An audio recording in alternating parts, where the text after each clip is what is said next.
সবে খুব উৎসাহেৰে ওলাই আহিছে আৰু প্ৰতিখন সভাতেই বিশেষকৈ মহিলা যুৱশক্তিৰ যিটো উপস্থিতি সেই উপস্থিতিয়ে এইটো নিশ্চিত কৰিছে দৰং ওদালগুৰি সমষ্টিত NDA প্ৰাৰ্থীক বা NDA দলক কোনেও আৰু বাধা দি ৰাখিব নোৱাৰে। বিপুল ভোটত এইবাৰ NDA প্ৰাৰ্থী ওদালগুৰি দৰং সমষ্টিৰ পৰা নিৰ্বাচিত হ'ব।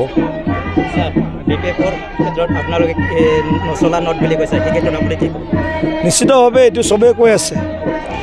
মই হাগ্ৰামা মহিলা ডাঙৰীয়াক এইটোও অনুৰোধ কৰিব বিচাৰিছোঁ, তেওঁ কৈছিল এটা সময়ত যে আমি যোন শাসক দলত থাকে তেওঁলোকৰ লগতে থাকিম।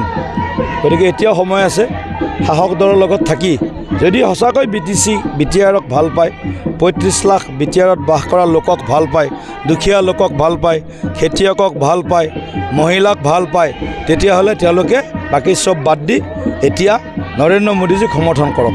BPFৰ লিডাৰবিলাকে কয় যে বড়ো কেণ্ডিডেটকে ভোট দিব লাগে বুলি কয়।